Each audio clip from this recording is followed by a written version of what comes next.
All right, we're headed into week 13. 13 of the 2024 college football season. Only 2 weeks of the regular season remain. We've got this coming up weekend and then rivalry weekend next weekend, Thanksgiving weekend. So per usual, the season is just flying by. In today's video, we're going to take a look at some of the games coming up this weekend. I think we're going to start with some of the noon games here. I'm just going to put some up on the screen for you here. I guess noon is probably the best time slot this week. You've got a couple of interesting games with some possible conference or playoff implications at stake here. We'll start with Indiana on the road at Ohio State. This is, of course, the big noon kickoff game because it's the Ohio State game. I think Ohio State is up to, what, 6, 7 games in a row, something like that at noon for Ohio State. Another one this week and a huge game here. Number 5, Indiana, still sounds weird to say. At number 2, Ohio State, 12 o'clock on Fox, and Ohio State is a 13.5-point favorite, so a significant favorite at home for the Buckeyes. Indiana's been one of the biggest surprise stories of the year so far in college football. Brand new coach Cignetti there just got a big raise and extension after leading Indiana to a 10-0 start for, I believe, the first time in school history. And it's weird. This happens kind of every time a sort of random team starts to get a lot of publicity, in this case, Indiana, or maybe it's just a sign of my ignorance. Could be either one, I guess. But I'm starting to learn all kinds of new things about Indiana all the time as there's more and more articles and stories and things like that written about Indiana. And no offense to Indiana, it's just that that's normally not the case when it comes to college football. But this year, of course, it is. I did not know this, but Indiana has more losses than any other Power 4 college football program on the planet. I'm talking about all time. They're number 1 on the all-time losses list. In danger of falling out of that spot if they keep winning, though. Of course, they're 10-0. They're on the road at Ohio State, who has just the one loss on the road at Oregon earlier this season. A 1 or a 2-point loss came down to the very end. Of course, we all remember that. Ohio State had the ball. Will Howard slid with no time left on the clock, and that was that. Oregon got a big win at home over Ohio State. Oregon still undefeated. Ohio State with just that one loss. Indiana undefeated. And then, of course, you've got Penn State also out of the Big Ten with just the one loss. Those are the 4 playoff contending teams right now within the Big Ten. And this game's going to go a long way towards determining who plays in that game. Of course, if Ohio State wins, they're pretty much set. They would have just the Michigan game next week. Michigan, a bad team. They'll be a huge favorite at home in that one. If they can get past this Indiana team, then you're looking at an Oregon versus Ohio State rematch in the Big Ten title game. Oregon has already clinched a spot in the Big Ten title game, so it's just waiting now to determine who goes. Is it going to be Indiana with a win over Ohio State? Will it be Penn State through some kind of a weird tiebreaker? I doubt it. Anyway, so this game will go a long way towards determining all that. Indiana's been a great story. Do I think they're the 5th best team in the country? I don't know. I've watched several Indiana games, and as some of you know, about 4 or 5 weeks ago, I came on here and I started saying, look, Indiana's legit. It's not a fluke. This is when they were 5-0, then 6-0, then they destroyed Nebraska. And I said, look, I've watched them play now for a couple of weeks. I'll admit I kind of ignored them over the first month of the season. I watched them play during October and November, and they're good. And they are good. I don't think there's any debate on that, whether or not they're good or not good. The obvious debate when it comes to Indiana, how good are they? Are they playoff good? Well, through no fault of their own, Indiana's conference schedule has just been pitiful. That's not an insult to Indiana. That's just the reality of the situation. They've played 6 of the worst 8 teams, rankings-wise, in the Big Ten. They have not played, up until now, Ohio State. They haven't played Oregon. They haven't played Penn State. They haven't even played Iowa. I guess Nebraska maybe would be the best team that they've played. Anyway, so this is a chance here for Indiana to either prove a lot of people wrong, those who maybe aren't buying on Indiana, or it's an opportunity for a lot of people to go, see, I told you. As soon as they played a good team, they got blown out. So we'll see which way this goes. It's an important game for not only the Big Ten championship, but also playoff implications. With Indiana being ranked so high, 5th, what happens if they lose in terms of their playoff ranking? Do they fall all the way out of the top 12? Do they only fall a couple of spots and remain within the top 12 for a potential at-large bid to the playoff? Well, a lot of that probably depends on how much they lose by. If they lose a close game, 3 points, 6 points, 7 points, 10 points, they probably stay in the top 12. If they get blown out by 21, 24 points, 3-4 scores, 27, 28 points, 35-10, 42-13, something like that, I think they are in danger of falling completely out of that top 12, and that would probably be warranted. I mean, you look at a situation a couple of weeks ago with a team like Georgia, went on the road to play Ole Miss, at the time a top 15 team, now a top 10 team. Georgia goes on the road. They lose that game to Ole Miss by 18. They drop 9 spots.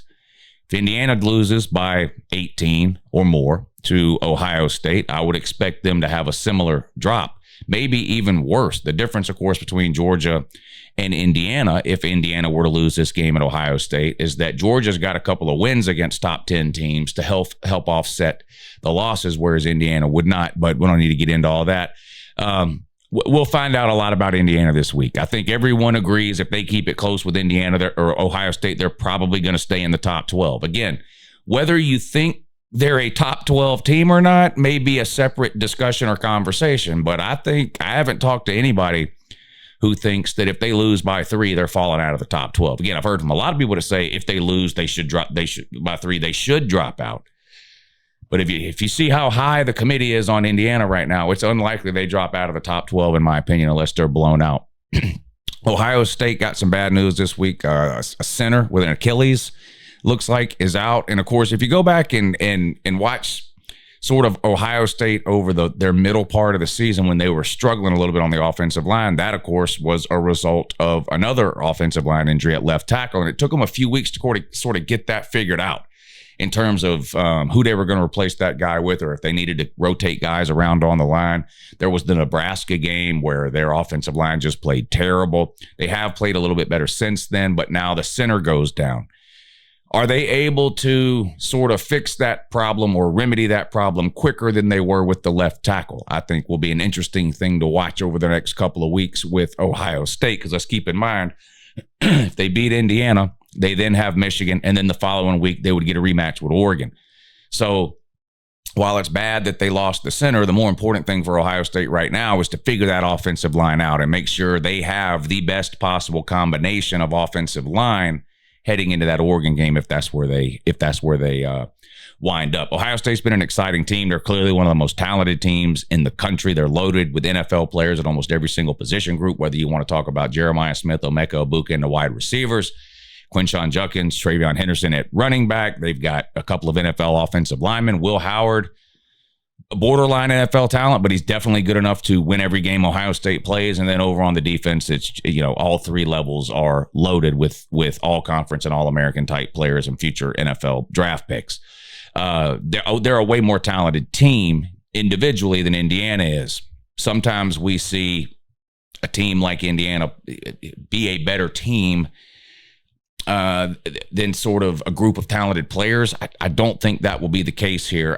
I watched Ohio State last week, and it's easy to understand why Ohio State fans have at some points been frustrated with Ohio State this season. It does seem like sometimes when you watch Ohio State that they're just kind of muddling around, a little bit of just going through the motions. Yeah, we're going to beat this team. Like last week's a good example. They kind of just screwed around in the first quarter. I think it was 7-0 or something at the end of the first quarter. And you look back up halfway through the second quarter and they've scored 3 touchdowns in like an 8-minute period. And that's really what sets Ohio State apart from almost any other team I've watched this season.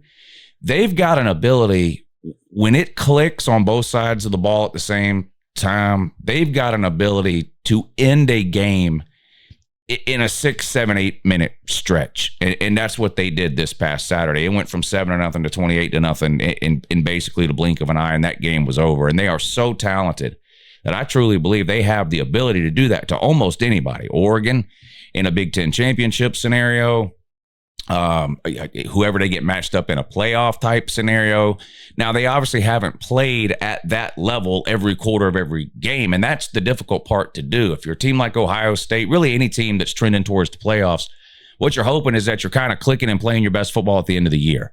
And it looks like that might be a scenario we're looking at with Ohio State. Somebody asked me the other day, just forget schedules, forget rankings, forget what, whatever. Just who do you think right now are the two best teams in football? And I said, hey, Bama and Ohio State. I mean, you watch Bama's last couple of games against Missouri and LSU, they look unbelievable. Again, watch the second quarter of this last weekend's Ohio State game. The game was literally over in the blink of an eye. They've got so much talent there, it can be overwhelming. I like Ohio State to win this game at home. Indiana's been a good story. My opinion on it, if they lose by 3 or 4 touchdowns, I don't think they should be in the college football playoff. I think they should fall out of the top 12. I'm not on the committee. I don't vote. I'm telling you, I think the committee's going to try to find a way to put them in there. They can't control their conference schedule, which was terrible. They can control their non-conference schedule, and it was 3 group of 5 teams: Marshall, Western Illinois, and Miami, Ohio, or something like this. 3 terrible group of 5 teams. No Power 5 competition outside of their conference schedule, and again, through no fault of their own, pure luck of the draw, they drew a very favorable Big Ten schedule, and I think they've only beat 1 team with a winning record all year. And again, as far as the conference side of that goes, that's not Indiana's fault. But the reality is, when these games come up, you got to prove yourself. So we'll see what Indiana can do. But I like Ohio State to win and cover the 13.5. Miami off a bye week after losing to Georgia Tech a couple of weeks ago is a huge home favorite over Wake Forest. A 24-point home favorite over Wake Forest. They should blow them out. Ole Miss at Florida is another interesting game with not necessarily conference implications for the SEC, but playoff implications. Florida looked pretty good last week in a home win against LSU, eliminating LSU from contention of anything at all. And they're looking to do the same thing this week. Florida is with Ole Miss. Florida might not win the SEC, or they're definitely not winning the SEC, and they're not making the playoffs. But Florida could eliminate somebody from the playoffs 2 weeks in a row if they were to somehow pull off a win at home against Lane Kiffin's Ole Miss. The last time we saw Ole Miss play, they were putting a whooping on Georgia in Oxford, a 28-10 win against the Bulldogs to completely shut Georgia down offensively in that one. They then had a bye week. Now they got to go on the road to I don't really know how to describe. I don't think Florida's a very good team. The one positive, I guess, that you really can't deny about Florida and what's going on there is given the turmoil and everything that surrounded Billy Napier, really all offseason, and then through the first half of the season before it was officially announced by Florida that they were going to keep him, it would have been really easy for this team to kind of roll over and die. You see it a lot, sort of players giving up on a season or giving up on the coaching staff. Hell, look at Florida State this year. As fun as it's been to point and laugh at Florida State this year, they're a better team than a lot of the teams that they're losing to. This isn't the case with Florida. Florida's losing to teams that are better than them. And then teams that they're close with, they're finding a way to compete and in some cases win. Last week against LSU being a really good example. I think the Lagway hype right now is a little bit overblown. LSU was coming off a blowout loss to Alabama, a little demoralizing, and they caught this loss at Florida. And Lagway seems to be getting a ton of the credit for it. And while Lagway didn't play bad at all, he completed 50% of his passes. He's not exactly lighting it up. Now, I get it. He's a true freshman, and there is reason to be excited for Lagway in the future. But Ole Miss is not LSU. I'm a believer in the Ole Miss defense, particularly that front four, and I'm going to be interested to see how Lagway handles the pressure that I'm sure Lane Kiffin's going to throw at him with this Ole Miss defense. And the other thing is the Florida defense is also not very good. Now, LSU was not really able to take advantage of that, at least in terms of scoring. Now, LSU outrushed Florida last week. They outpassed Florida and more total yards than Florida. But none of that matters if you can't score. And that was LSU's problem last week. They lost on the scoreboard. They won everywhere else, but they lost on the scoreboard, the one place that actually matters. Ole Miss can score. I think they will score. They're a 10.5-point favorite. I don't know that they'll cover the 10.5 in the swamp, but I do like Ole Miss to win that game. The Tennessee fans, of course, find themselves in an unusual situation here of having to pull for the Florida Gators. Tennessee right now, as of the latest playoff rankings yesterday, are the first team out looking in on the 12-team playoff, and an Ole Miss loss would eliminate them from contention, most likely with a third loss, enabling Tennessee to move back in to a playoff spot themselves. So the Vol fans, after getting absolutely destroyed by me last week, in addition to having to watch their team lose to Georgia, now have to sit on the couch and pull for one of their arch rivals, the Florida Gators, to try to dethrone Lane Kiffin, the Rebels. I don't think they can do it. I think Ole Miss probably gets the win. SMU at Virginia, winning they're in. ACC title game type situation. They're a 9.5-point favorite. Virginia played Notre Dame pretty tough last week. Virginia did cover the spread last week against Notre Dame.